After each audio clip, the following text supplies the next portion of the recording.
So I just wanted to thank you for your time and introduce you just briefly.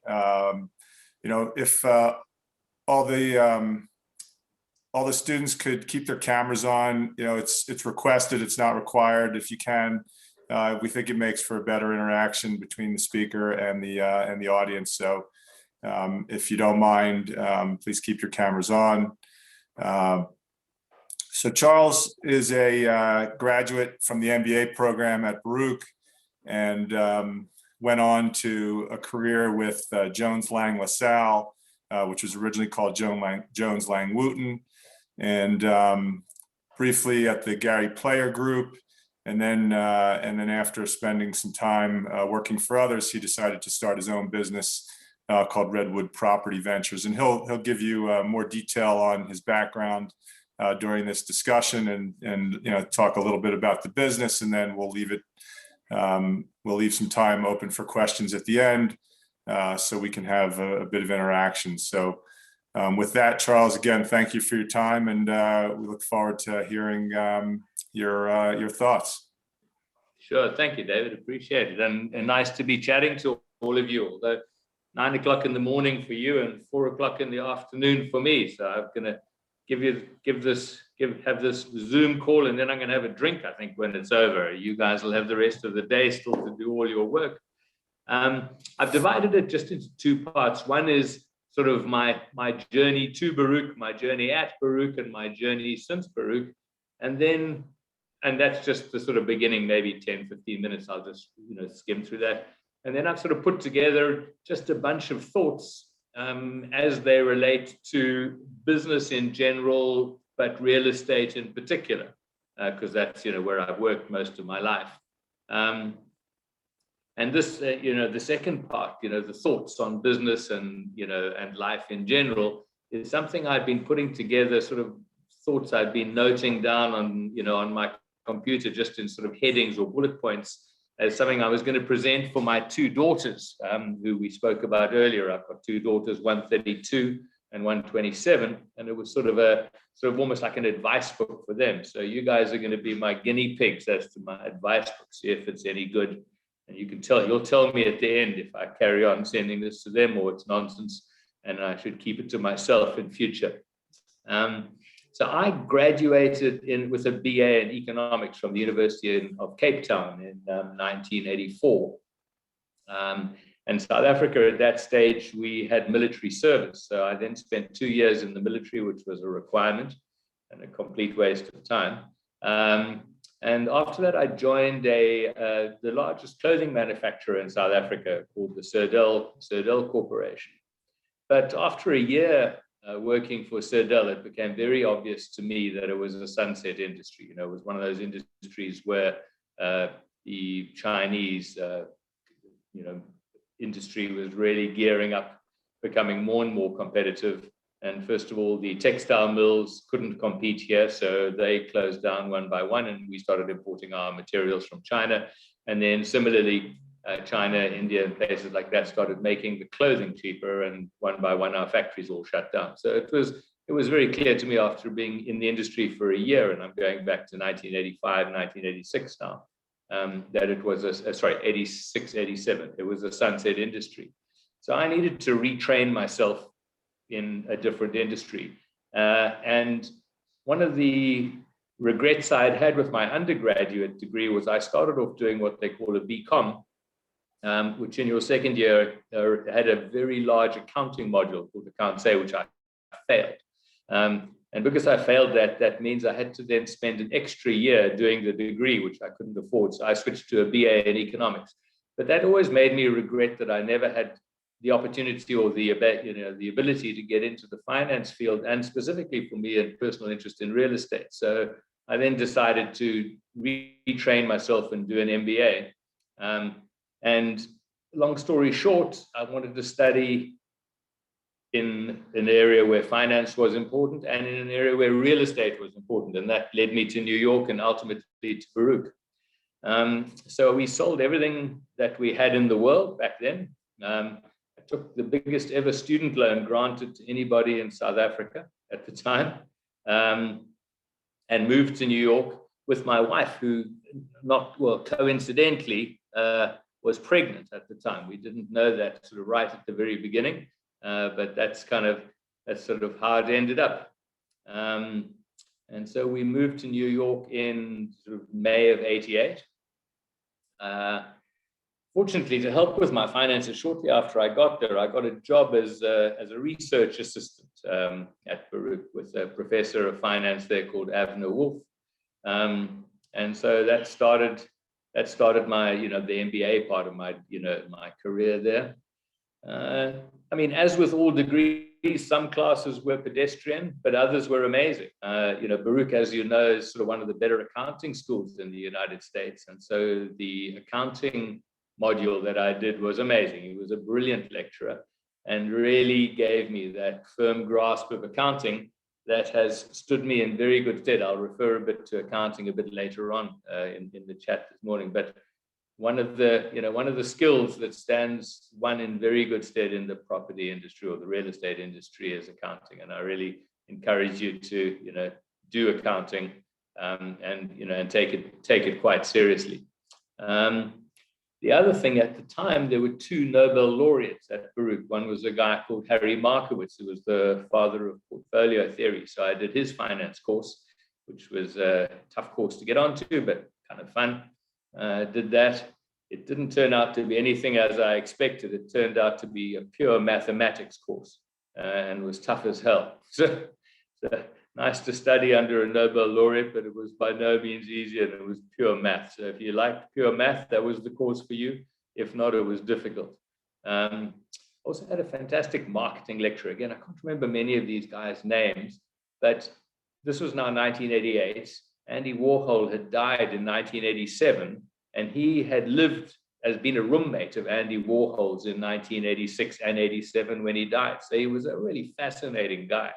And just had interesting stories about, he worked in the advertising industry and had some fascinating stories to tell. It was really just a great chap. But probably the best lecturer I had, and again, I don't remember his name, but he was a VP with the Ogden Corporation, and he was my ethics lecturer. And that was the first time I'd ever really been kind of exposed to or thought about or even considered ethics from an academic point of view. And he was a great guy, and taught us a whole lot and set up the world of ethics as a very, very valuable and important part of how business is transacted in the world. And again, I'll come back to that a bit later on as to how that impacts on, decision making and certain things that we do nowadays. Also, interestingly, I don't know if Baruch still does this, or maybe does it in the MBA program, but at the end of the first year, they had us fill in a stress questionnaire. So there were questions like, has your financial position changed in the last 12 months? Have you moved home in the last 12 months? Have you moved country in the last 12 months? Has there been a birth in the family in the last 12 months? Of course, my daughter had been born in May of '88. Has there been a death in the family? Has there been a divorce in the family? I mean, literally, for whatever reason, my life, I was just ticking yes to all of these answers. And so at the end of the score, you hand them in and they score you. And I think it was sort of 0 to 15 was low stress, 15 to 30 was medium stress, 30 to 40 was high stress, and anything over 40 was like extreme stress. And I scored 112. So they called me in immediately and they said, Charles, we really don't know how you're coping with all of this. You need some help. So I was allocated a PhD psychology student as my therapist. And I used to visit him every Wednesday afternoon from 2 to 3, and we'd sit in his office and we would discuss the world and whatever. But the only relevant element here was he taught me a whole lot of stress coping techniques, breathing techniques and things like that, that also have stood me in good stead over the years, because make no mistake, throughout one's career, stress comes, by from time to time. At the end of the first year, of course, you do a summer internship, between the 2 years in the MBA. So I had interviewed, high and low, left and right, and had got 2 offers, one from Bloomingdale's, the retail store, and that was because of my fashion clothing experience earlier, in South Africa. And then the other one was via a friend who was working at, as David said earlier, was called Jones Lang Wooten, now called Jones Lang LaSalle. And I got an internship at Jones Lang Wooten for the summer, which was the best 3 months of my life. I mean, it really was up to that stage. It was absolutely fantastic. Had a great time, traveled a lot, got exposed to a whole lot of stuff, and really, really enjoyed it. And the guy who I worked for at the time, Jones Lang, if you recall, now we're in the late 80s, early 90s. This was just when sort of the markets were really starting to tank in America. And the valuation and consulting division at Jones Lang, we were busy as hell because lots of banks, were getting their properties back foreclosing on mortgages. They didn't know what to do with them. So they would phone us up and say, we now own this property in, Oklahoma City. Please go and have a look at it and tell us what we should do. And that was the kind of work we were doing. And we were busy. So Bill Parker, the guy that I worked for, he said to me, Charles, listen, why don't you carry on working for us full time? You can go back to Baruch and do your second year. But fortunately, Baruch had a big part-time program. I'm sure they still do have a big part-time MBA program. So I was able to schedule my lectures early in the morning before work, or over lunchtime, or after hours in the evening. And that's actually how I did my second year of the MBA. Working full-time and doing the MBA full-time. It was pretty tough year, I can assure you, but it was just great, and so I did that. So that's the sort of the let's call it the experience through Baruch. Since Baruch, I then carried on working for Jones Lang ultimately I was there about 4 years. Did some fantastically fun things. Probably the most interesting thing that I did while we were there was, at the time, British American Tobacco was having a hostile takeover bid launched at it by, I can't recall who was doing the hostile takeover. And as part of their defense strategy, they decided they wanted to sell Saks Fifth Avenue, the retail store. And we were engaged as part of the bidding operation for one of the bidders, a company called InvestCorp, to handle the real estate side of the transaction. So I was there were 5 of us on a team, and we spent 6 months traveling around America looking at every single property that Saks Fifth Avenue owned. So all the retail stores, but of course their distribution warehouses, offices, management side. And I think there were 125 properties that we valued in the 6-month period. And then we wrapped those 125 properties into an $800 million bond offering. And we then launched that bond offering in order to raise the finance, and were successful. It went out the window, as they say. And we were actually the successful bidder for Saks Fifth Avenue. So we ended up buying Saks Fifth Avenue. We didn't buy it, obviously. We were just the advisors, for $1.5 billion in whenever it was, 91, 92, somewhere around there. But that was the sort of fun stuff that we really got to do. But equally at the time, and as I said, it was the sort of, there was the markets were cratering in 1991, 92, that sort of time. Banks were under pressure, and hotels and golf estates particularly were getting into trouble. So I was doing quite a lot of work. I would fly down to Florida quite a lot, where the banks would phone me and say, listen, Charles, go down and have a look at this golf development that there's a mortgage in place, but the mortgage is not performing. Try and figure out what's happening, see if you can help us or advise us as to what to do. And so in all these businesses, you very quickly become an expert. If you're the guy that's in the office in New York, and you go and do one golf estate down in Florida, then a month or 2 later, when another client phones up, it's a golf estate, you're kind of the resident expert. And then after that, you've done 2 or 3 of them, you become the sort of the resident golf or hotel expert, as it turns out at the time. And in part of that interaction, the Gary Player Group had designed and built one of the golf courses on one of the estates that was in trouble in Cape Town. So I got to meet those guys. And this coincided with my daughter turning 3 years old. And I mean, I imagine, many, if not all of you, live in New York City. And if you have a 3-year-old child, you'll know it's not the world's greatest place to bring up a 3-year-old kid, especially when you're on the 5th floor of a walk up on 88th and 2nd, which is where I was at the time. And so I was planning either to move out of the city into the suburbs and commute in every day, an hour and a half on the train from Westchester or Connecticut or somewhere like that, and commute in and out from work, or get another job. And I'd been offered a job by another one of our clients in Orlando, who was a residential developer company called Cana Development. They offered me a job, and then equally the Gary Player Group offered me a job to come back to South Africa and head up the Gary Player Development Company, a golf-centered real estate development company, which I wanted to do, or which I did.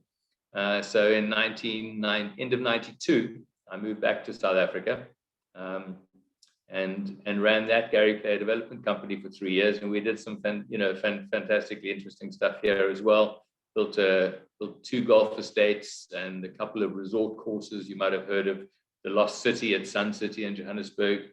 We did that course there, and a couple of estate developments down here. Then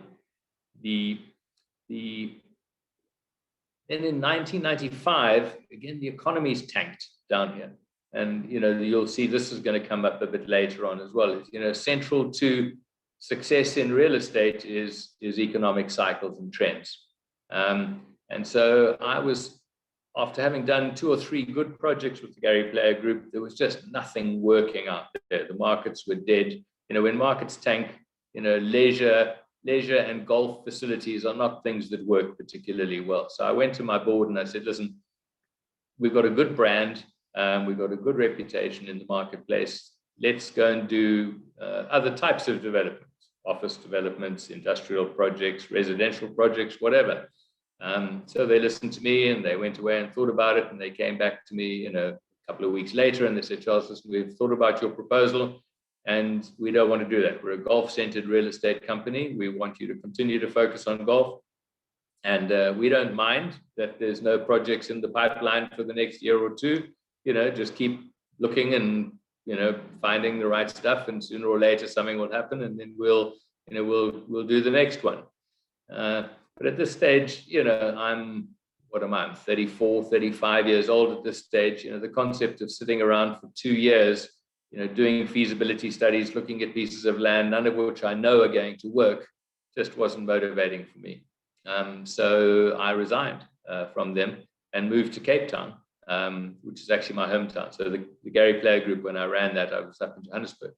And so I moved to Cape Town and started, as David referred to earlier, my Redwood Properties. So that was 1995. I moved to Cape Town, started that business, and that was kind of the entrepreneurial side of my life began then.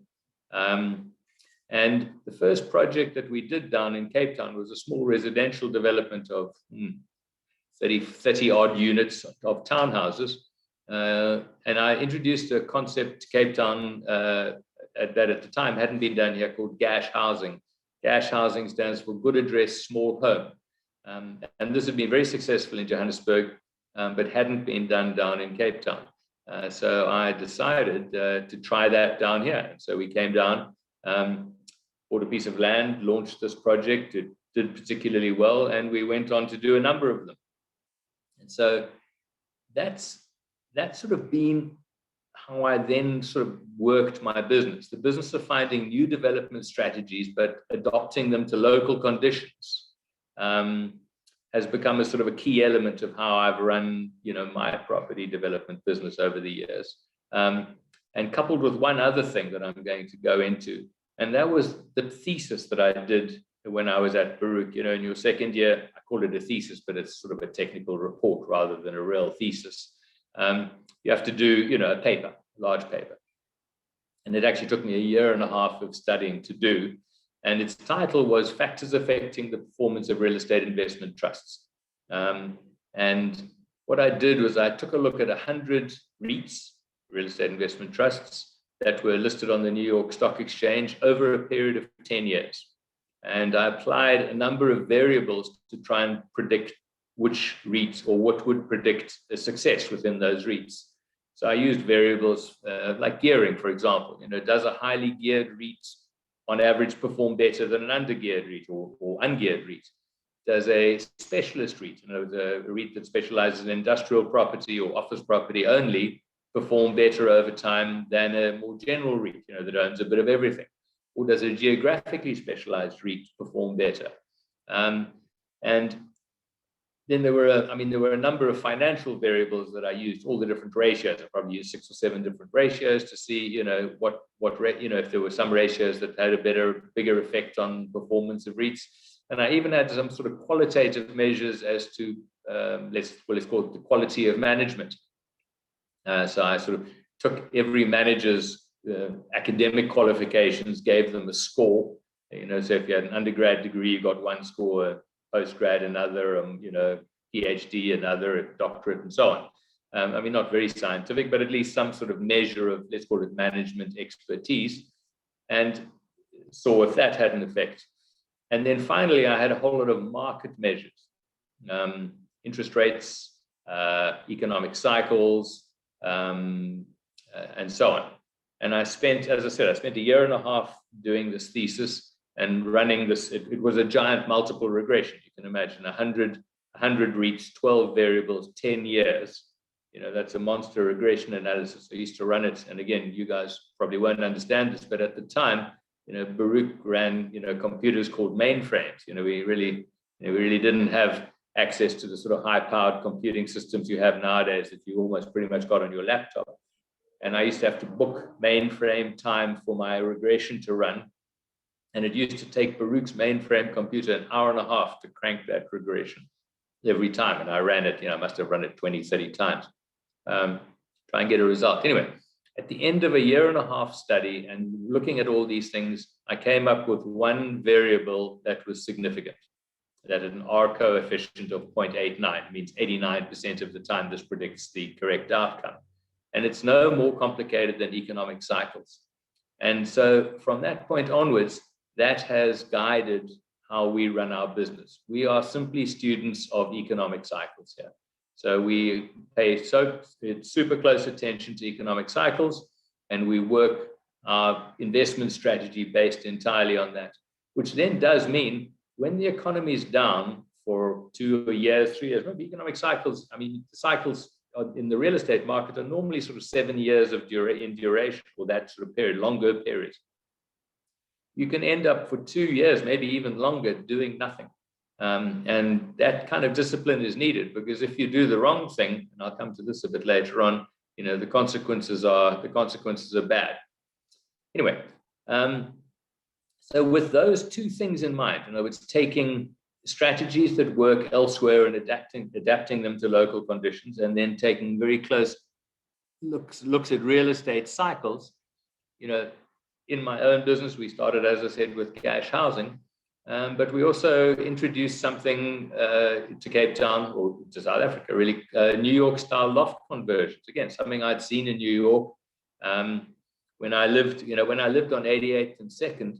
I remember some friends of mine back in the day, so I'm talking about 1989, 1990, somewhere around there, they were moving to Tribeca. At that stage, Tribeca was a wasteland. Nobody wanted to go to Tribeca, but they were doing New York-style loft conversions in Tribeca. So in Tribeca, for little money, you could buy these huge lofts and move down there. So I'd seen this happening. And we introduced New York-style loft conversions to Cape Town. We did two projects that did that very successfully. Then security started becoming a major issue in the country. And industrial areas normally were just factories in large industrial areas, but we came up with the concept of creating industrial parks where you sling a big fence around the whole place, have one entrance with security, and then you sell plots within the parks. And we did several of those, and those worked very nicely. And more recently, and this goes back a year and a half, 2 years ago, I wanted to go and invest in Portugal. So we went to Portugal to go and have a look and see what the investment opportunities looked like there. And I hooked up with my old firm, Jones Lang. I'd phoned people at Jones Lang, said, listen, I want to come and have a look. Can you guys show me around? And so we went to Portugal, spent 10, 12 days there, being shown around, looking at all the different investment opportunities or that was there. And I also had a friend of mine, a guy called Mike Zicklin, who's the managing director of Jones Lang out on the West Coast. He came for a holiday, in fact, but also wanted to do this just for fun. And at the time, he was going on about how much Amazon was changing the logistics warehouse space in America. They were renting almost everything in sight, and that was causing a big boom in the logistics space. So we said to Jones Lang in Portugal, we said, okay, show us logistics spaces. And they said, well, logistics in Portugal, there's not much of it. It's not a huge industry, but we can show you something. And we said, well, but what about online retailing and online shopping and e-commerce? Surely this is having a big effect on logistics in Portugal. To which they replied, no, you don't understand the Portuguese. The Portuguese don't shop online. They're not into e-commerce. This is not going to be a big thing in Portugal. To which Mike and I looked at each other and said, oh my goodness, have you misunderstood this thing very badly? And we said, now with complete focus, we want to look at nothing else but logistics warehouses. And so we then went looking for logistics warehouses, and we found one, and we bought it at a good price.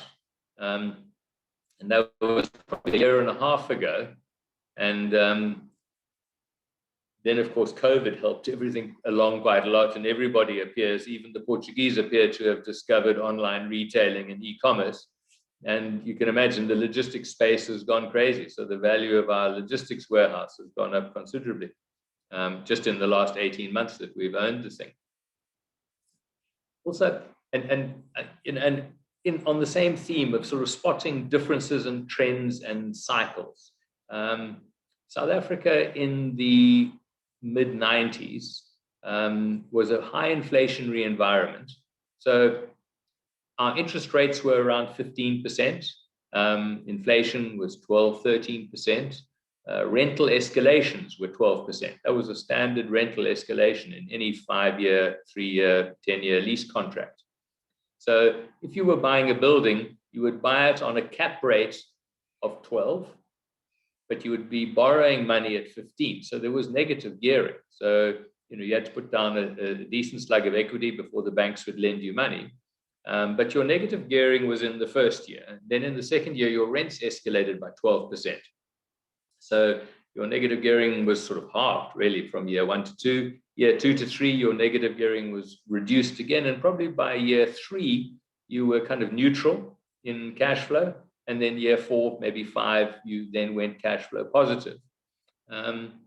What this really means, though, is that the play isn't an income play. It's a capital gains play. So that after 5 or 6 or 7 years of owning the building, your rents have escalated considerably.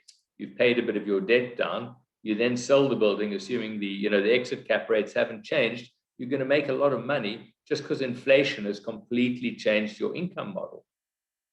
And that's how the property market in South Africa, the investment property market in South Africa, worked for a long, long time. But we had spotted similarly that inflation worldwide had come down dramatically. Interest rates worldwide had come down dramatically, but in South Africa they hadn't. And so we figured out, we postulated that in fact we were going to become, like any other country, like America, for example, where your escalations are, inflation linked at best. Interest rates are low and cap rates are higher than interest rates. So when you buy a building, it's cash flow positive from day one. So it's more of an income play than it is a capital gain play. And of course, that happened in South Africa. So those are the sort of things that, that we've been doing in order to sort of translate whatever happens. And I've seen it all over the world. Whatever happens in America translates very well elsewhere in the world. So you really can watch carefully what happens in the United States in the real estate world, and it can be translated to almost anywhere and used quite well.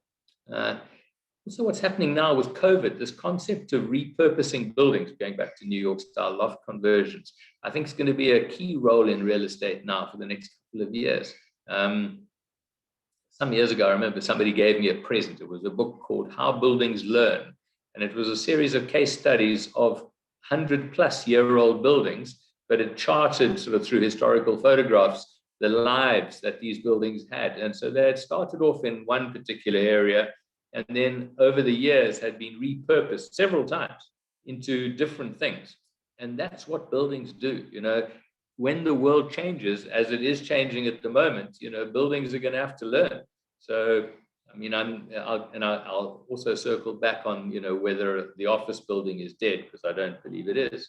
But certainly some office buildings might be dead. And are retail shopping malls dead? Again, I don't believe they are either, but some of them might be. So we've got to figure out what to do with these things in the way forward. So I think there's going to be a very exciting and interesting part of the real estate world for the next couple of years, is repurposing buildings and figure out what to do with them. So that's the introduction part of my, sort of chat over, just in terms of, who I am, where I've come from, and what I do, what I've done.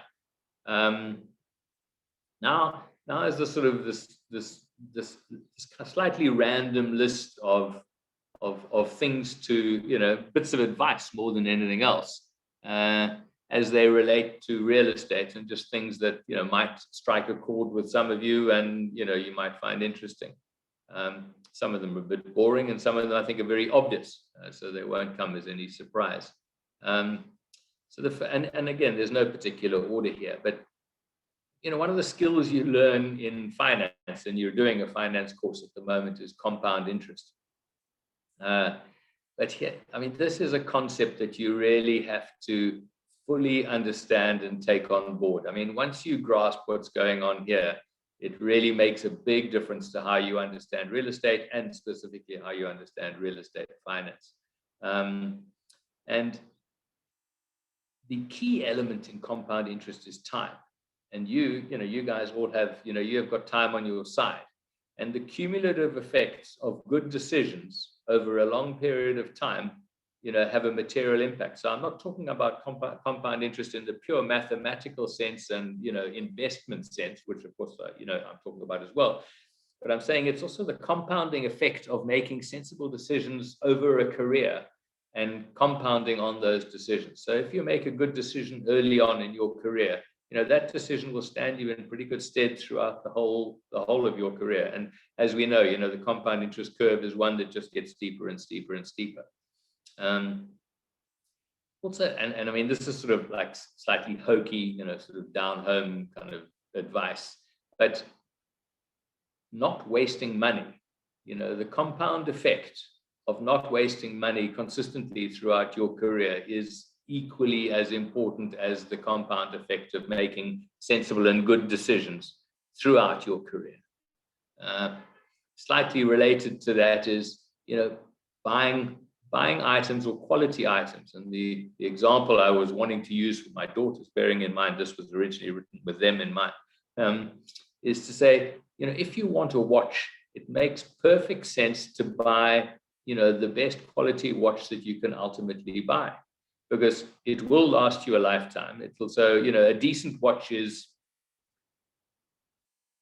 it's probably 50 times the price of a cheap watch. But you buy a cheap watch and you're going to be replacing it every 2, 3, or 4 years.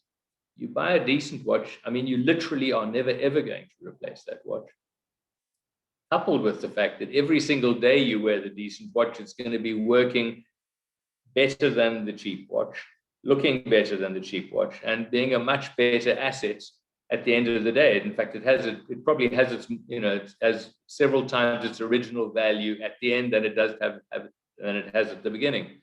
So buying quality items is, as I say, it's a bit down home hokey advice, but that's the element of these things. That's part of my compound interest thoughts. The second thing that I was thinking of was decision making. Now, I've had in my business, and my partners and I have had this, is that decision making obviously is key in any business, but you have to make a decision. So too many people don't make decisions. So, we have a little saying, we're saying any decision, even the wrong decision, is better than no decision at all. So when faced with choices and decision-making points, just figure it out, do the best you can, and then make a decision. The only caveat to that is that no decision is also a decision by itself. In other words, no decision is a decision to do nothing. So that is a positive decision, but it's a decision to do nothing. And in fact, we have a lovely little term for that. We call it masterful inaction. So if we're supposed to do something or figure something out, but we don't, and we just decide, no, we're not doing anything, we call it masterful inaction. Another fun thing that we have in our business is a couple of years ago, one of my business partners went for a cruise on the QE2. And on that cruise, there was a professor whose name was Richard Wiseman. He was a Hertfordshire professor. And he had just published a book called The Luck Factor. And in this book, he postulates that there's some people who just appear to be lucky. They say, oh, there's George, he's got the Midas touch or the golden touch. Whatever he does turns to gold. He's one of those guys that just whatever he invests in or does turns out to be lucky. And so Richard Wiseman illustrated his theory this way. He made a little video, and in the video, he has 6 people wearing white t-shirts and 6 people wearing black t-shirts. And he then says to the audience, and now Mike's part of this audience on the QE2 watching this video, he says, I want you to count the number of times a white shirt passes to a white shirt.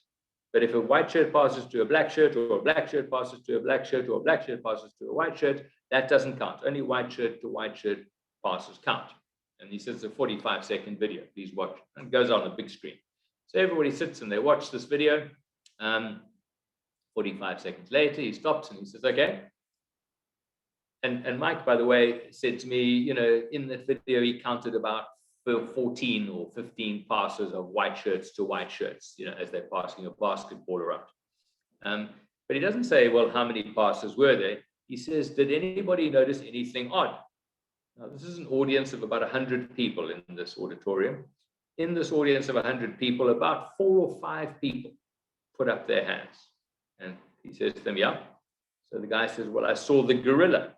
He says, what do you mean you saw the gorilla? So he says to the audience, I'll tell you what, I'm going to show you the video again, but this time look for the gorilla. And about halfway through the video, this guy walks in front of the camera in a gorilla suit, beats his chest, and then walks off again. But 5 people out of the 100 saw it because they were all focusing on the job at hand, which was counting white to white passes, white shirt to white shirt passes. And the thing is that there's so much noise and information and stuff out there that we're being bombarded with every day that we actually can't decipher the truly important trends and the truly important information from the nonsense. And that's why some people, the theory goes, that some people are just lucky. In other words, they got the Midas touch. They spot these trends. They understand what's important. They figure out what makes sense, and they focus on those things. And so we apply that in our business as much as we can. We call it guerrilla hunting, actually. So we say, what is out there that makes sense to us, from an investment point of view, and how do we identify these trends? And I'll come to this at the very end, but in our current situation, let's call it the COVID or post-COVID or almost post-COVID scenario that we find ourselves in now, we've got to try and figure out what these trends are, because there are going to be new trends. And if we can be on the right ones, the opportunities are going to be fantastic. Risk-reward balance is the next sort of topic that I wanted to chat about. In my business, the real estate business, our business, investment decisions have dramatic consequences. There are no small decisions. When we buy buildings or take on projects, there's lots of money and lots of risk involved. And the consequences of poor decisions can be life-threatening. So we take them very seriously. And for this reason, we are very careful about, analyzing where we're going, analyzing what we're doing, making sure that the trends are all right. And again, because real estate's an industry where you do things with relatively large amounts of money, we often, and in fact not often, we almost always work with partners. But who we invest with is equally important. And you've got to be very careful as to people you invest with and make sure that you all share the same, and this goes back to the ethics lecture chat earlier on, you must all share the same moral base, all be headed in the same direction, all want the same thing from the project. And if you don't go into it with those people, because it will absolutely end up in tears. It's a guarantee. So you've got to be, and we've walked away from many investments that probably would have worked out, for reasons that I've just told you. So that's why I'm generally not spontaneous, which drives my wife a bit nuts, because I apply that same sort of analytical approach to almost anything. Watch me buy a television. It takes months of research and engineering before I figure out which TV is the right one to buy. Let's see where we go. So just one small comment about the people that you get into business with. If you get into business with the wrong people, your life's going to be miserable. But you only really learn ultimately about people when a project goes wrong. So if a project goes right, splitting up profits is actually not very difficult. Everybody is very well behaved when it comes to splitting up profits and receiving their share. But when a project goes wrong and there are losses involved and people are writing checks, that's when you actually tend to see, people who don't share the right moral or ethical base. They start behaving badly. So that's why you need to be careful as to who you go into business with. Again, on the slightly light or lightweight side, phases of wealth creation. Up until your mid-40s, you can take a lot of risk. You really can. First of all, you don't have a ton of money to lose, and if you lose all of it, it's not a monster amount, and you can make it back, and you've got plenty of time to make it back again. So I really encourage you to take quite a lot more risks when you're younger. Also, you learn. You've heard the saying, people say, "Oh, you learn more from your mistakes than you do from your successes," and that's absolutely true. So I won't encourage you to go and make mistakes, because that's horrible. But certainly, if you go and take a risk, you do something, it doesn't turn out the way you anticipated, at least one of the consequences is you'll learn a hell of a lot from it in that process. Then from probably mid-40s to mid-50s, that's in your sort of wealth building mode. That's when you've got to start taking calculated risks. So you've got a bit of experience, you've done a few things right, you've done a few things wrong, and you're probably in a position to make much smarter decisions. But you should still continue to take risks, but calculated risks, because the only way to build wealth in a material sense is you've got to, if you're not prepared to risk what you have, that's all you're ever going to have. So you've got to risk it a little bit, but you've got to be much more careful about it.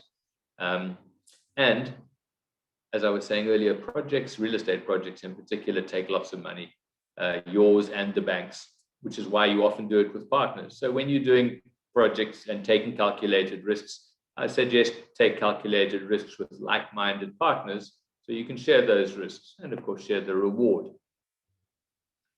After that, roughly 55 plus, you're in the wealth preservation mode. And after that point, you don't want to bet the farm. And it doesn't matter how much money you have at that stage. If you have a modest amount of money, then you must look after your modest amount of money and tailor your lifestyle accordingly.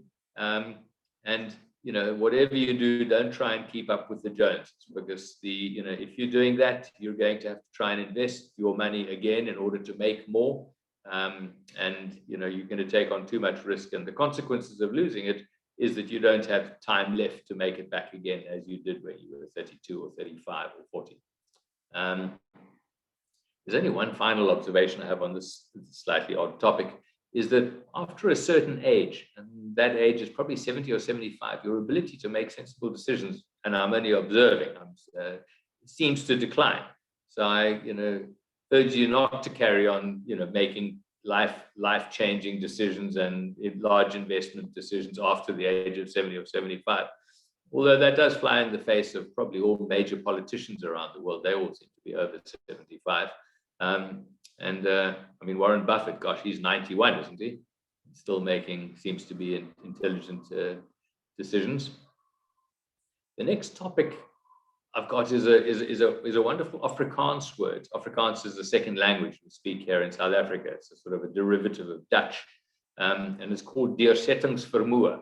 And sort of strictly translated, it doesn't really translate well, but it's sort of through pushing ability. But I mean, it sort of translates into tenaciousness or perseverance. But it's a bit more than that. It's the ability to just keep pushing. So if you're onto something or doing something that you are reasonably certain is the right thing, 9 out of 10 times it's not just going to come smoothly and happen with no difficulty at all. They're going to be challenges. It's going to be difficult. It's going to be hard work, and they're going to be setbacks. And it's going to require that tenacity, that perseverance, and the real estate industry probably more than any requires that, because the nature of our business is it's of long duration. There's no quick fix here. Things happen over the period of years and several years. And these cycles that I referred to earlier are long cycles. And in those periods, you're going to have up cycles and down cycles. Interest rates are going to go up, interest rates are going to go down. Your tenants are going to come, your tenants are going to go. Rents are going to escalate. You're going to have vacancy and all of those things. So you better have that ability to hang in there and persevere. That is probably one of the key aspects that certainly real estate development requires. Real estate investment, maybe not so much, but if you want to be in the real estate development business, then you better have a good set of water bottles strapped to you, so you can be in for the long haul. I've now got sort of three little things, or three things that make a big difference in business. And the first one, it's a bit like accounting, but it's a good feel for numbers. And I don't mean a simple mathematical skill. You must be able to look at numbers and project roughly into the future what the predictable outcome or potential outcome with those numbers are. In other words, if you're looking at rents and escalations and interest rates and vacancy factors and potential future demand and absorption levels and construction and all of those things, your mind has got to kind of be able to crank those numbers together so that you can kind of have a feel for where it's largely going. I think I referred to this, the second one is, and I referred to it earlier, is this understanding of accounting. Now, if you've done accounting is a funny thing. It's one of those kind of subjects or skills that you have to click. It's, you can't kind of learn it mathematically and get it right. You'll plug away at it, and then sooner or later something will just click. It's like, and it'll come into focus, and you'll suddenly understand how it all works together. So you've got to understand accounting, but not just reading the balance sheet. That's one thing, but you've actually got to understand how the numbers relate to each other. So, one number goes up. I mean, that's how accounting works. Double entry bookkeeping is the basis of accounting. If one number's gone up, another number's gone down, and the two have a relationship with each other. And you've got to understand that relationship and feel that relationship. And you've got to be able to look at this set of accounts. And I mean, we, in all our investment properties, we, review our accounts every single month. And we have a management, meeting, a finance meeting once a month where we look through, and I think at the moment we've got 14 or 15 different companies that we look at on a monthly basis, and we run through them. And you've just got to be able to look at those and just get know what's going on. Because when things go wrong, that's where you first find out that things are going wrong. And then my final, on my third list, is an appetite for reading. And I don't mean reading books necessarily. I mean reading generally. My own personal, I wouldn't call it a hobby, but there's a thing called Flipboard, which is a curated news service that sort of, that I read every morning, that kind of brings together, streams of news for me, and I read them. But if you read a lot, that information kind of goes into your brain in no particular format, but it kind of goes into, let's call it the black box of your brain. And then you add that to your life experiences, your education, and all of the things that go together. And then on a daily basis, you're making decisions. And your decisions are going to be, informed by whatever it is that's inside your head. And if you've been reading a lot and you're up to date and you've got all of these things going on, you can't pin it on any particular piece of information that leads you to a particular decision, but that sort of result that comes out of your black box inside your head is a consequence of the information that's inside this. I really encourage you to just read a lot, and it doesn't have to be academic or news or anything. It's just keep your mind filled up with fresh information at all times, and that kind of makes for better decision making, I think, at the end of the day. That's something that I think is quite useful. The next point is, we don't have to work hard and concentrate and pay attention and be on the ball all of the time, because we're not. I mean, it's exhausting. And in fact, the truth is, most of the time we can kind of wander along and go with the flow without paying too much attention. There just are certain times in your life when there are major decisions to be made: career decisions, investment decisions, life partner decisions, those sorts of things. And when you get to those points, consciously stop and say, okay, hold on, I need to sit up straight now and pay close attention and make a decision based on all of the information that I have at my disposal. And so I remember reading at some stage, there was I've got it written down here, the top 5 regrets of the dying was done by a nurse called Bonnie Ware. And she interviewed terminally ill patients and wrote a book about their regrets. And, a lot of them were the obvious ones, that you would expect. Missed opportunities, wasted moments and friends, that sort of thing. But the biggest item is regretting stupid decisions you're doing and making bad decisions at crucial times with, far-reaching consequences in your life. And when those crucial times are there, you get to a decision-making point and you've got to go left or right. Very often, by the way, left or right doesn't matter. You're often faced with 2 equally good decisions. You just have to choose one of them, and you get to whatever your final destination is, just via a slightly different path. But all I'm saying is, when you do get to those key decision-making points, take the time and make a conscious decision to make a really good, a really sensible decision.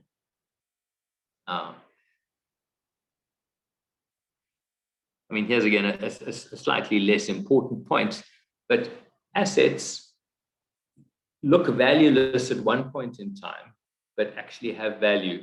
And the value is in time. In other words, the space and time that they exist.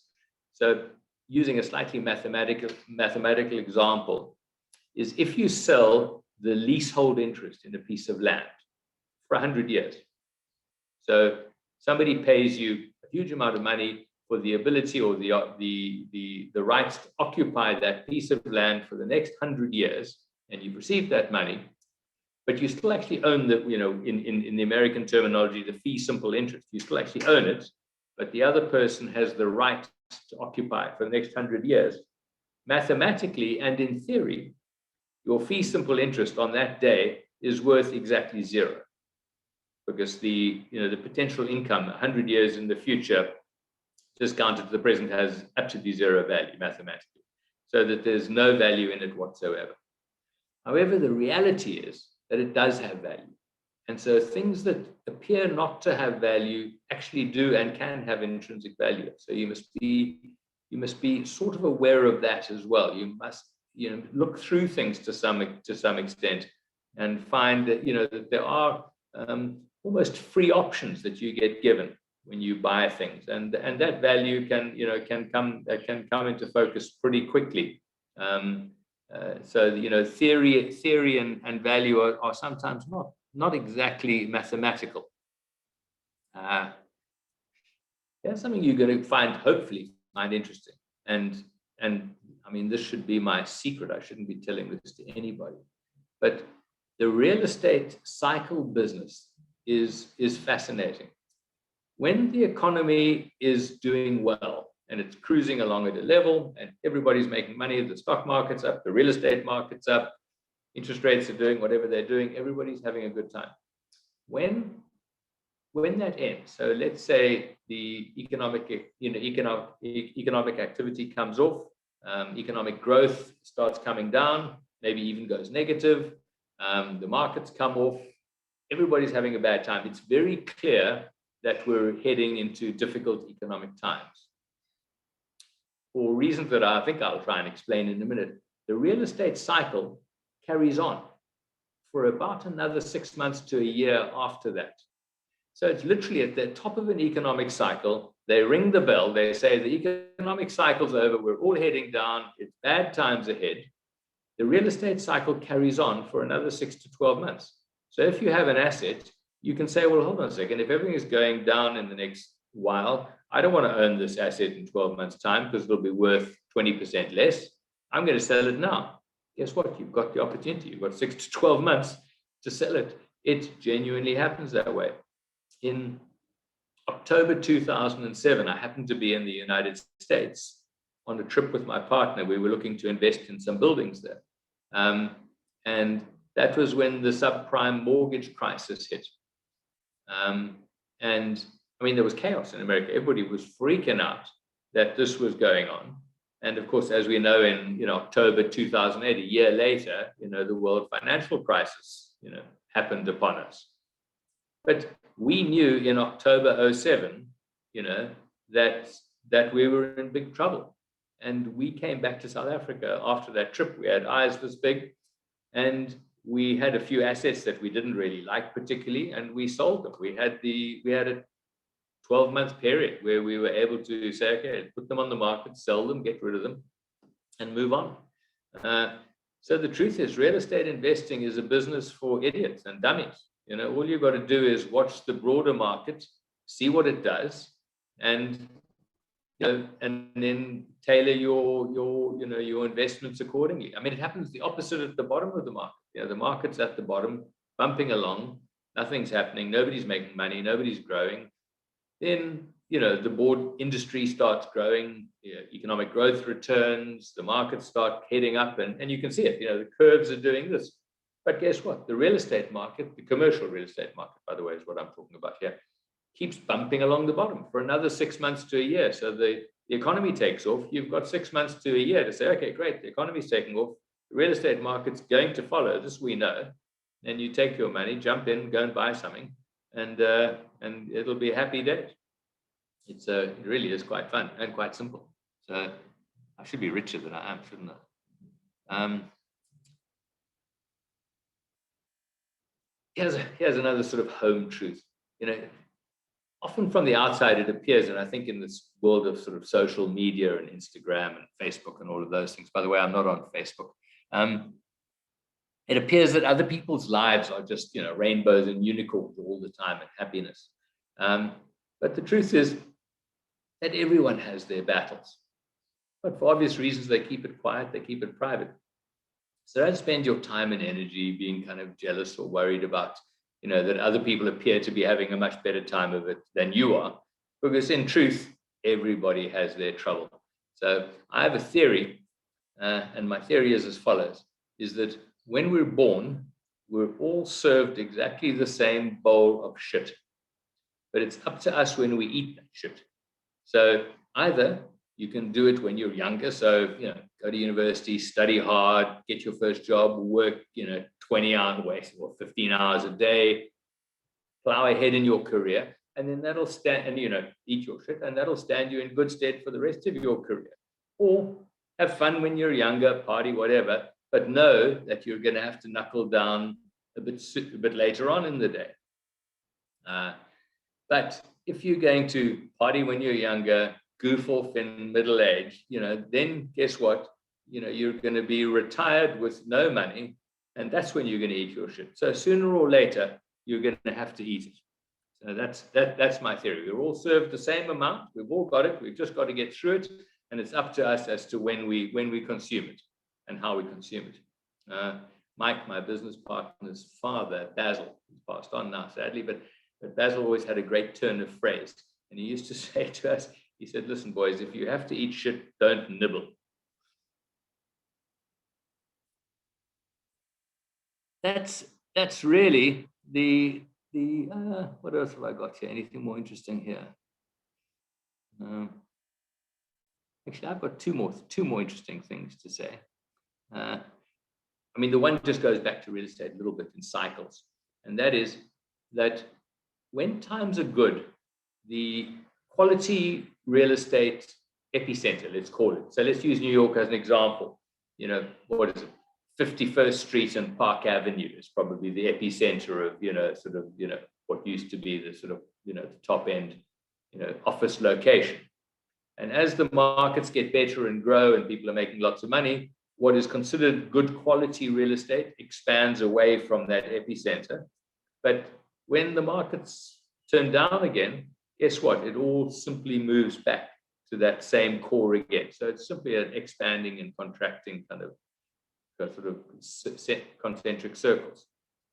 This, however, doesn't apply to areas that were at one stage unfashionable and then for reasons of growth and difference and change become fashionable. So I referred earlier to Tribeca. So, in the early 90s, Tribeca was nothing, and it became very popular. And then Brooklyn Heights in Brooklyn became popular. That was probably also in the 80s or the 90s. 80s probably Brooklyn Heights, 90s Tribeca, early 2000s maybe Dumbo, Williamsburg. These places, they become popular. So if you can identify similarly, so this is the opposite of my theory about the high quality thing. If you can identify, the trend of whatever is going to be the next interesting point, that's also an interesting place to go and spend your time and effort and focus. And again, you don't have to be there at the beginning. These cycles take years, So, I mean, I had a friend who took me to Williamsburg. I'm trying to remember when it was, but it was probably 2006, 7, somewhere around there. Just starting off in Williamsburg, but you could see what was gonna happen to it. There was no magic to it. It was clear as day. It was a smart place to go and invest a bit of money. So, and then I think the last point that I've got here is, where are we now, with COVID and, the effects that COVID are going to have, because that's kind of interesting too, what trends are going to be flushed out by this.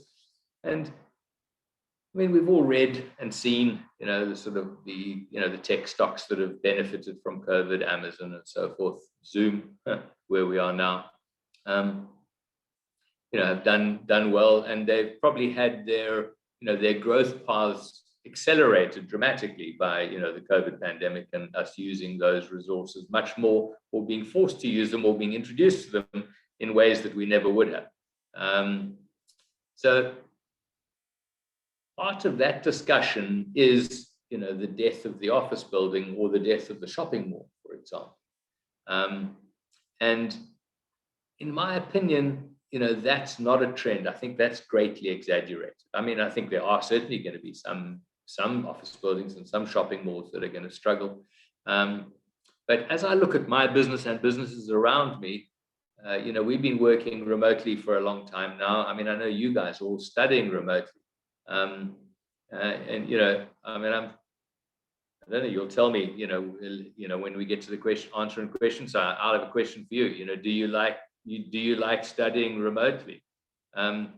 My supposition is that you don't really, that human beings like working together, and corporations need people to work together. You've got corporate culture, a corporate ethos, all of those things, and you get to do things with people, if you have them there in front of you. If you don't have them in front of you, you're actually not going to talk to them or bounce an idea off them. It's just going to be, it's going to be too much effort to phone them or send them an email or talk to them or Zoom with them. So I am reasonably sure that we will be returning to our office buildings and our lecture theatres and our universities in the not too distant future. And one of the reasons I say this is, before this pandemic, is I'd kind of vaguely heard about the Spanish flu before COVID-19. But if you had asked me what it was really about, I couldn't tell you. But of course, now that I've been, exposed to it, what it was a bit more, in 1918, it hit the world like a ton of bricks, and 50 million people died in that pandemic. I mean, that's more people that died during the First World War that had just ended. Certainly multiples more than have died in, our current crisis. And yet, I'm sure in the 1920s and in the 30s, you mentioned the Spanish flu, people would be very, aware of it and agitated by it, and the effects of it would have been, and you see the pictures of all wearing masks and so on and so forth. But, a few decades later, I mean, it has completely vanished from, sort of conventional psyche. I heard the word Spanish flu, but I really had no idea what it meant. Now, of course, I do. So similarly, at the moment, we're all very aware of COVID-19 and what it does and what it can do and the effects that it can have. And we all project those effects into the future forever. But I think they're going to fade. And, once this this pandemic gets under control, I think we're all heading back to offices and working together and shopping in malls. And, I mean, certainly there are going to be elements where we've learned now that shopping online, or the ability to work remotely under certain circumstances, or not have to go into the office certainly every day, but a lot of the time, they're going to be those changes. But I think those changes are going to be sort of detailed changes rather than enduring changes to the way we live. And this the sort of prognosis that the office building is dead is nonsense. But there will be some changes, and I think that's where we've got to kind of focus our energies and see where those changes are going to be, and if there's anything interesting that comes out of that and opportunities that they present for themselves. So there we go. That's what I've planned to say as an hour and 5 minutes. Very, very insightful. So why don't we take some questions? I think just so we don't talk over one another, if you could raise your hand first, and I'll call on you. Or alternatively, if you want to put something in the chat, I could ask the question that you have if you prefer not to speak up. But please raise your hand, and let's pick his brain. He certainly has a lot to share.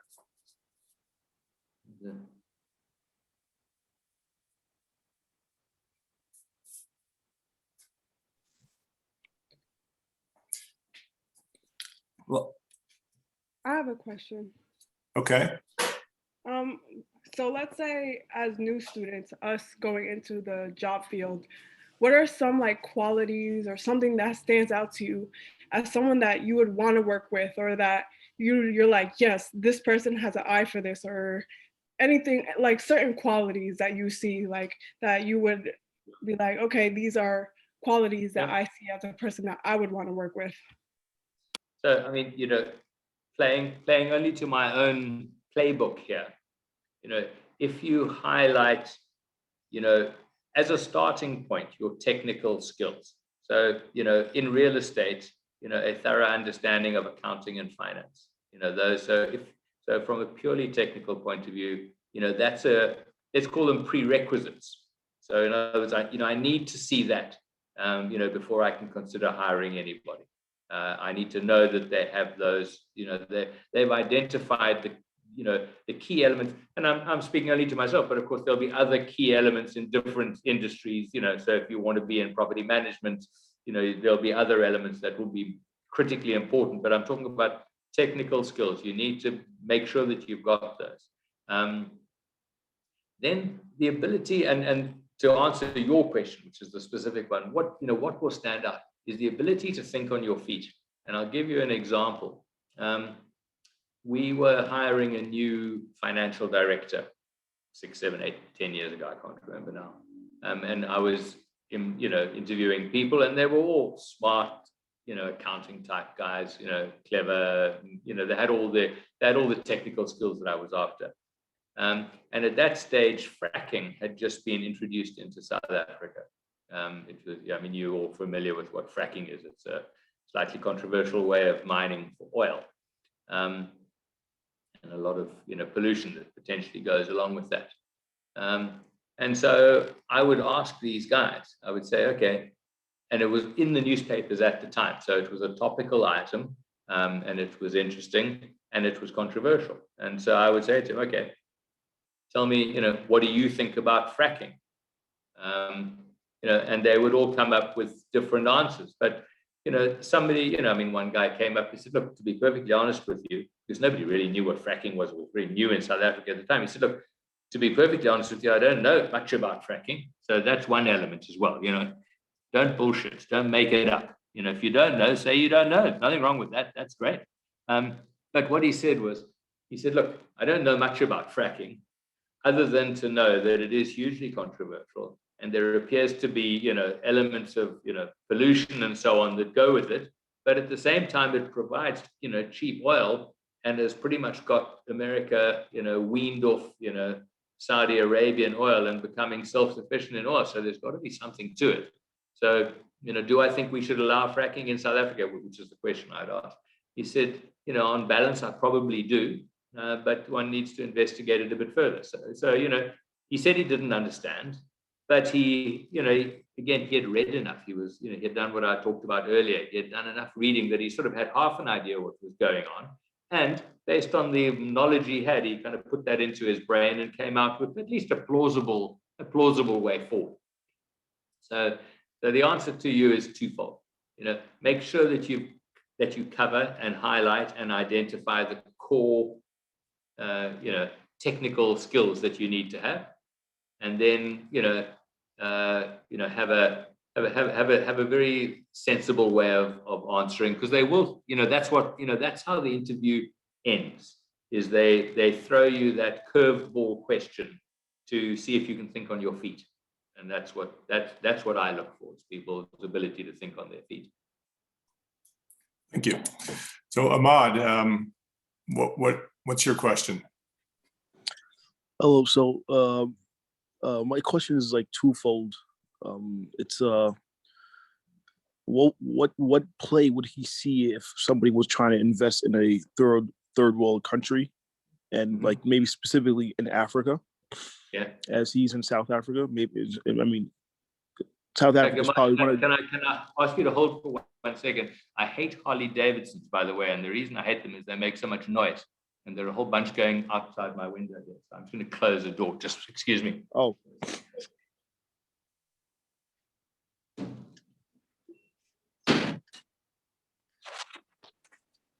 Very fine American company, Harley Davidson, by the way, but I still hate the noise they make. All right. Ahmad, hi, I'm back. Hello.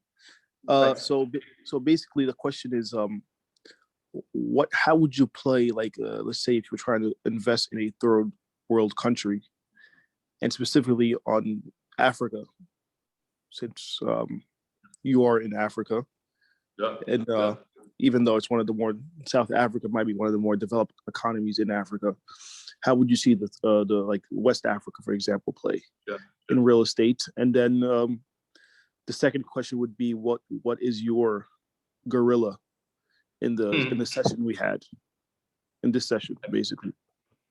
So I'm quite well qualified to answer your question, in the sense that I live in South Africa, which has elements of both a third and first world economy here, but a pretty dramatic third world economy as well.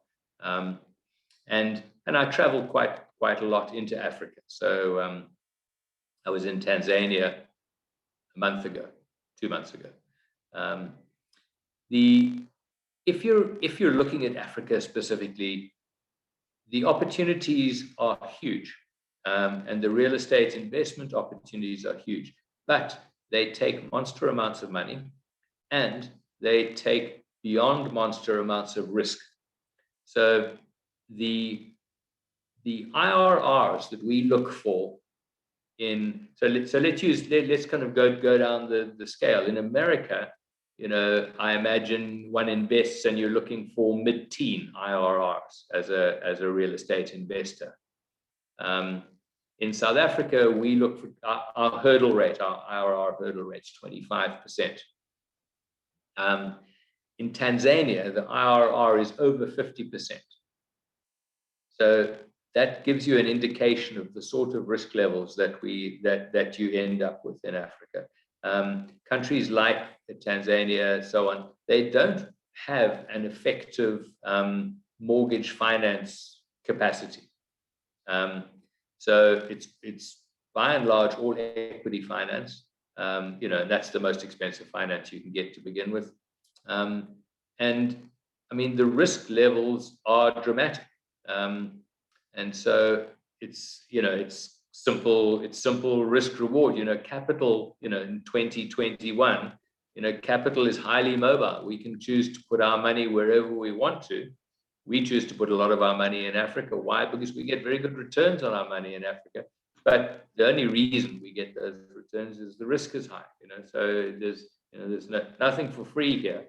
And one has to just be very, very aware of those. One of the companies that I know quite well, not a company, it's actually a bank. South Africa's got an interesting banking environment in the sense that it's unlike America. We have five banks, big banks in South Africa, and they dominate the market, and they're all very strong. And they're, none of them are going to go out of business. Whereas America has, I don't know, you guys have got 1,200 banks in the country. There's hundreds and hundreds of them. Each town seems to have its own little bank. So our banking system is quite different. But anyway, Standard Bank, one of the big banks, took a big bet in Africa about 20 years ago, where they went and built shopping centers, where they went with a developer and they financed a whole bunch of shopping centers throughout Africa. They probably did about 40 of them. And they had an anchor tenant, one of the big retailers called ShopRite. And they were, so it's like a Walmart. So Walmart built these shopping centers throughout Africa, and they had a set palette, if that's the right word, of tenants. There were about 5 or 6 tenants. There was a big grocer. There was a big affordable clothing supplier called Pep Stores. There was a very big fast food outlet called Hungry Lion. And there was a 4x4 supply company called, and I forget its world, 4x4 Mega World or something like that. Providing tires and shock absorbers and things for off-road vehicles. And they did a huge expansion into Africa on these things. And they worked brilliantly for about 7 or 8 years. And then, I don't know, something went wrong and the whole thing went bust for hundreds of millions of dollars. So, it's just tough in Africa. That's the real truth. And you've just got to be very careful. And critical in Africa, you need a reliable local partner. You cannot do it as an outsider. You've got to have a local partner who you can rely on. And going back to my earlier comment, you've got to have a local partner with whom you share the same, ethical, moral base, that you can rely on. So that's the answer to your first question. What's my gorilla? I didn't quite get the second part of your question. What's my gorilla from this particular lecture, or just my current gorilla out there in the world? Well, I guess you could do both then. Okay. So, the current gorilla out there in the world, has to be somehow related to COVID. And the easy option is that, who owns the biggest amount of malls in America that's completely oversold and the share price is as beaten down as it possibly can be. I would go and buy that stock, because it's, I think as I look at the world, everybody is overdone this death of the mall scenario, and that everybody's going to buy everything online. That's my sort of worldwide gorilla. My gorilla from this particular thing is I actually if I could, I can only see about 4 people on, no, not 4, I can see about 10 people on my screen. So I don't have an overview, but I would say this: it looks like one of my lectures when I was doing my MBA, all of us sitting together in a classroom, busy looking at each other, trying to understand what the hell Yildiray had just said to us, because it made no sense whatsoever. Well, but it was very helpful. I think the session was really entertaining and educational, even though I am one of the people who did not turn on their cameras. That's all right. But, yeah, we're here. I've got you here as Ahmad's iPhone. You curiously are one of the screens that I can actually see. Oh boy. But it's all fine. It's all good. So we're beyond our class time. I'm happy to stay on. There's still a lot of students on. I thought it was 90 minutes that we had available to us. Well, I mean, listen, I think we can. I'll remain on, and there's still 56 people on the line. So, and I've got 3 more questions right now. So, if you have the time, we'll continue. Gosh, you know, it's 5:30 my time, and I don't start my drinks until 6. So we're good. Okay, perfect. Today, if you'd like to, please ask your question. Okay, so I wanted to ask you, how did you go about financing one of your most successful projects? Yeah, that's perfectly good question today, and the answer is with huge amounts of difficulty to begin with. So I mean, let me answer the question 2 ways. You said, how did I finance one of my most successful? I mean, let me answer that one a bit later. But probably the more important question is, how do you finance your first project? Because that's the most difficult one. You know, once you've got a track record and you've done something successfully and people understand you and you've borrowed money, you know, it's a bit like credit ratings with banks. You know, once you've borrowed money and paid it back, then they want to lend you more. But the very first time you go out there and borrow money, it's hard as hell. And so we did a smallish project. I think I told you the first one we did was that Gash housing in Cape Town. It was about 30 townhouses that we did. It was relatively small, but we had come up with what I thought was quite a cunning plan. And what we did was we got a partner, a guy that we knew. So the first answer to your question is, you've got to work within your network. You've got to make it a small enough project where you know people that can lend you the money. And we got an equity partner on board. Again, I said, in all projects, you know, real estate are but, you know, relatively big things. So there's always room for people. You don't have to have the whole thing to yourself. So we had a partner who came along and put up the money to buy the land. So he was buying the land, but he then, the deal was he owned the land. It was his land. We were going to then develop it jointly with him. But if it didn't go ahead, his money wasn't wasted. He had bought the land and he bought it for a market price. So in theory, he could sell it again and get his money back. So he wasn't out of pocket. So his risk was, you know, quite defined and quite protected. We then went to the banks and said, okay, we've got the land, but we need, you know, multiples of the land price in order to build these units. Will you lend us the money? No, they say, we won't, unless you sign personal surety and show us your balance sheet. So I showed them my balance sheet, which at that stage was, you know, tiny. And they say, well, that's not good enough. We can't lend you money because if it goes wrong, you can't afford to pay us back. So I said, okay, what if we launch the project and pre-sell enough units that gives you confidence that this is going to work, and then lend us the money? They said, that's a brilliant idea. We'll support you. And so we said, okay, what is that pre-sale level? They set us a pre-sale target at that stage of 70%. So we had to sell, you know, whatever that was, 21 of the 30 units in order to qualify for their financing. And we then spent, you know, what little capital that we had available to us on a big marketing campaign. We built a model of the complex. We took out radio ads, newspaper ads, flyers that we put out at traffic stops, bearing in mind this is all pre-internet stuff. And we got our 21 pre-sales. So it took us a month and a half, I think 6 weeks. We went back to the bank. We said, okay, here we go. These are the buyers.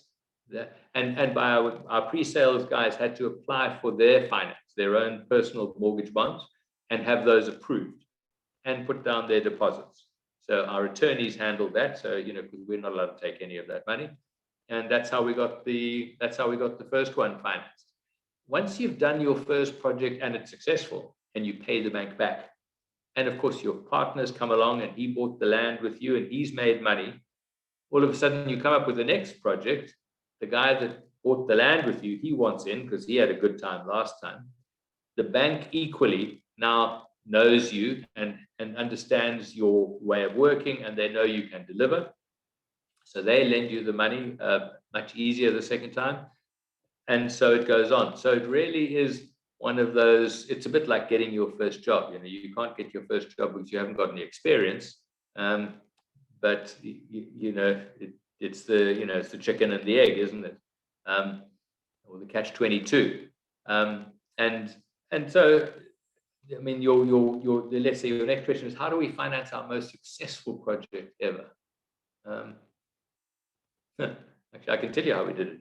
So the most successful project we ever did was, again, a little bit of the sort of contrarian thinking. There was an area just outside downtown Johannesburg called Braamfontein. It's on the periphery of what used to be the CBD of Johannesburg, or what is the CBD of Johannesburg. There was a big train line that went across the top end of the CBD, the northern boundary of the CBD, and north of that train line was on the hill overlooking the city is this area called Braamfontein. And because of the CBD had declined dramatically over the years, and people had left the CBD in droves, and they had left Braamfontein in droves and moved to the northern suburbs, Sandton and places like that, where fancy new office buildings had been built. So all the sort of Class A office had moved out of Braamfontein. But the offices, the previous Class A offices, were still there, but empty and owned by big institutions. And so we went and bought a 20,000 square meter, which is 200,000 square foot in your language, office building that was empty. But it was owned by a major institution, one of the insurance companies. It was on their books. They didn't care what it was on their books at because it was empty. They had no chance of getting a tenant, and it was costing them money every month to keep it secure and looked after and all of that. And so we bought that building for the price of the tile per square meter. And so the answer was, we went to a few of our friends and we said, look, we need the cash to do this. We can't do it all ourselves. And we put together enough money to buy that building. And then what we did was we did what big institutions can't do. We're practical people on the ground. We went into the building, we stripped it out because it still had all its original offices and everything in it. So if you went into it, it was dark and dingy and looked horrible and made no sense to anybody, and you couldn't figure out the floor plans. And we just went in and we spent some money, and we literally gutted the building, demoed it all out, turned them into clean white boxes, cleaned the windows, fixed broken windows, got the lifts working, got the air conditioning working, got the foyers operating nicely. So it was like an operating building again. And then we went to the brokers and said, okay, rent this up. But, previously it had rented, and I'm going to make these numbers up just for effect, but previously it had rented for 100 Rand a square meter. But of course, because we had bought it for so little money, we went to the brokers and we said, listen, the market rent used to be 100, but we don't need 100 because it doesn't cost us anything close to that. You bring us 50 and we'll sign the lease. And so the broker said, wow, that's amazing. That's cheap as chips. They then went to the previous tenants that had been in the building, that had moved to the fancy parts in Sandton, who were now paying 200 and 300 Rand a square meter, and said, listen, you've still got your admin back office staff that don't need to be in your fancy buildings, but we've got a lovely building in Braamfontein where they can go for 50 Rand a square meter. They can be perfectly housed, and you can have them there at, a quarter of the cost. The guy said, what a brilliant idea. And so we then leased this building up. It took us a year maybe to lease up to 20,000 square meters. And all of a sudden, you take an asset that was completely blighted. An empty office building is worth nothing. A full office building, I mean, you guys know how you're doing finance courses. You can figure out how to value it on cap rates, discounted cash flows, all of those things. All of a sudden, we had a full office building with decent tenants on 5-year leases, all done, dusted, paid for. We sold it back to one of those big institutions that we bought it from in the first place, because what do the institutions want? They want the cash flow. We generated the cash flow for them. So there's a slightly long answer to your question.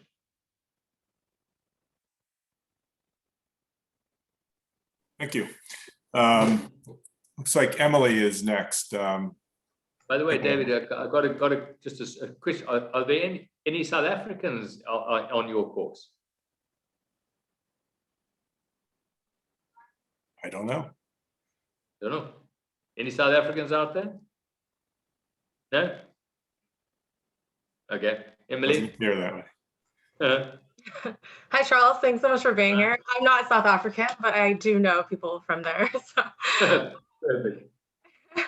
And so you mentioned decision making quite a bit. And you also mentioned a specific example of where you'll spend months researching the best TV, for instance. So I think often the balance is between doing all your research and actually making a decision before waiting too long. So could you provide an example of where you actually did wait too long and missed out on an opportunity? Look, I think there are many examples that I've got of that. So if we erred in any way over the years, it was that we erred on looking at stuff too critically and analyzing the downside probably quite a lot more than we should have. And as a consequence, we missed out on several investments that we could have or should have done. So, the opportunity comes across your desk and you look at it and you say, okay, that looks interesting. And then you start doing your work on it. And, after a few weeks of research and whatever, you're saying, okay, it's starting to look good. Then you get deeper into it and you start then engaging through the broker with the seller to try and come up with a price. And the seller wants, 100 million and you offer him 70 million. And he says no. And then you say, well, okay, we can probably go to 80. And he does, and he says no again. But in your mind, you're sort of thinking it's probably worth 90 all along. But by the time you get there, somebody else has jumped you and they've put in an offer at 90 cash because they've just been a bit lighter on their feet than we were, and less critical of the downside. And so that's probably that's probably where we've made mistakes in the past. But that being said, those are not mistakes that hurt you. These are lost opportunities maybe. But as I say, the alternative. I mean, I've made mistakes that have gone the other way. So where I've bought something. I'll give you an example. We bought, and again, it was a decision that we'd made sort of out of our normal comfort zone. It was to build a golf resort in a place called Franschhoek in Cape Town. And so one of the biggest mining companies in South Africa is a company called Anglo American, huge mining company, and they owned what was called Rhodes Fruit Farms. It was, it was a mining company, but they had all these, let's call them sort of trophy assets, fancy wine farms and fancy fruit farms and so on. And this was one of those. And we had the vision to buy this, to build a golf estate on it. And so we went ahead and did it, got in a whole lot of like-minded partners. The flaw in the plan here was, and I don't play golf, but all my partners do. And they all were dreaming of building, the best golf course in Cape Town and building this fancy place. And so they went down that road. And we then had to get it rezoned. It was 14 farms, it was 400 hectares. A hectare is 10,000 square meters. So what's 400 hectares? Probably 1,000 acres in your language. 2 rivers that ran through it. It was amazing. It was beautiful. But we wanted to build this fancy thing, and our rezoning should have taken 2 years.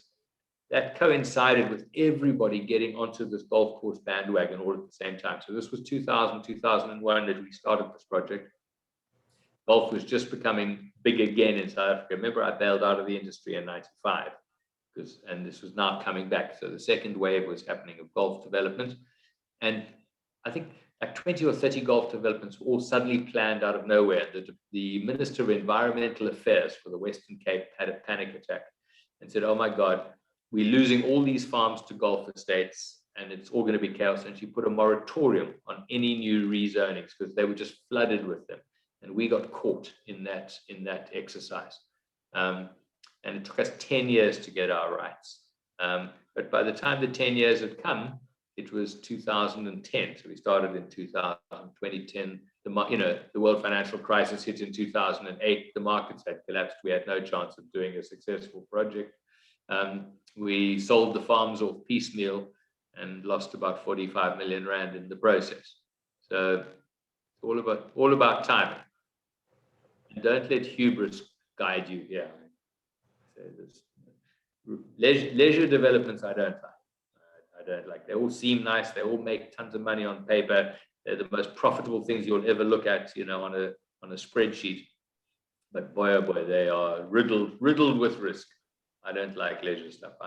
Give me factories any day. That's my favorite. Factories or data centers. Thank you so much. Yeah, thank you. So we have one more question from Ariel, and that should wrap it up. So go ahead, Ariel.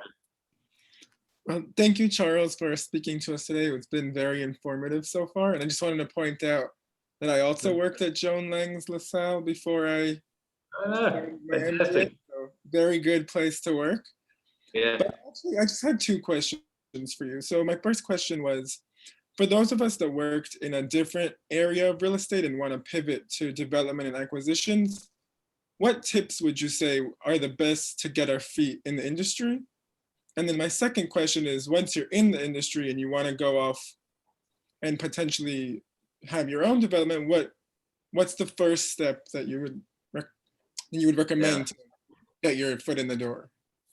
Certainly from the American point of view, there are many really great regional and specialist developers out there. So, I certainly wouldn't try and get into real estate development in New York. I mean, New York real estate development is, difficult. I mean, it cannot be more difficult than New York real estate development.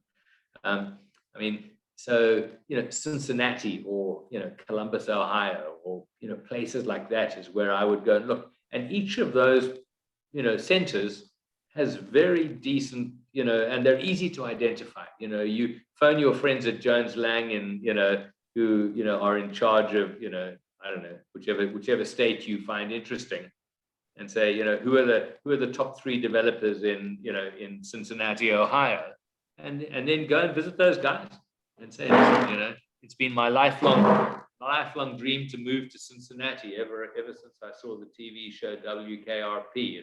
It's been my dream to come here, and bullshit them and tell them that this is where you want to live.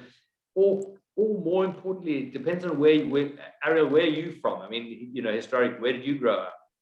I grew up in New York City, in Manhattan. Okay, all right. So so maybe you got to figure out, maybe in Queens or Long Island or somewhere like that, who are the active developers there, and because that's always going to be an easier place to get in at. And what's more important is you're going to be, a slightly bigger cog, in a smaller bunch of gears. So you'll be exposed to a whole lot more. Because the truth is, real estate development takes a whole set of skills, and the more of that puzzle that you can be exposed to: finance, rezoning, construction, project management, architecture, engineering. There's a whole lot of things, all of which are fascinating. But you've got to kind of do them, and they're fun as hell. And so I would say, try and find an area less competitive, or find an area that you would like to go that's less competitive than New York City. And I would go and look in those areas. Or, maybe through Jones Lang, you've got friends who left Jones Lang and joined. Networking is the key here. That's as you all know, how do you get your first job? You've got to use your networks. You've got to tap those networks as best you possibly can. And then how to get into your own development company at the end of the day. And there's one very simple answer to that, and it's a lovely answer, and you're going to be so delighted when I tell you, is you've got to have very large kahunas. and you've got to grab them, close your eyes, and leap off the cliff. And that's the only way to do it. It's dangerous as hell, and it takes a lot of courage, and it's going to be scary, but that's the only way to do it. Otherwise, you'll be, you'll net, if you think about it rationally, and and put it all together, you'll never ever do it. The risks out there just seem daunting. So you just have to be brave. So once you feel you've got enough experience, or you find something that you really believe in. And by the way, here's another critical thing: is if you're going to do your first project, don't finance it yourself or get your family or friends to finance it. You've got to be able to sell it to an outside partner. That you've got to be able to convince somebody else that this is a good deal, and they must come in with you, because you can fall in love with projects too easily. You can see stuff and you think, oh my God, this is just the best thing in the world, and you just get this tunnel vision. You just keep convincing yourself that it's the best thing. So you definitely need an outside arbiter that's critical and that comes in as a partner. But if you can convince somebody else to put their hard-earned cash in with you, then that's always a good measure. That it's not just you that thinks it's good, that it actually is good. And then you just got to be brave. You just got to grit your teeth. As I say, when you're young, lose all the money that you earn in the world doesn't really matter, because you've got time to make it back again. And if you do get it wrong, you'll at least learn something in the process. Thank you. We'll try it out. Good. Good luck. Thank you. That's great advice. Well, I think we're through the questions. All right, David. This has been fantastic. Thank you very much. It's been very. Well, I hope it was informative. I didn't really know what you wanted, so I sort of made it up a little bit, because there was no script required. Yeah, so I hope you found it interesting and entertaining, and nice meeting all of you. Thank you. You're very inspiring. Thank you. Okay, Alessandro, thank Thank you. you. Thank you so much. Yeah, very nice. Good seeing you, Charles. All right, Gilderay, nice to see you too. Well, All thanks right. again. Thanks again. This has David. been great. Enjoy Thanks a your lot. have a cocktail or two. Great, thank you so much. Thanks, and thanks for having me. I enjoyed it. This has been great. We really appreciate it. Okay, all the best. Cheers. Bye-bye. Bye. Thank you. Bye-bye.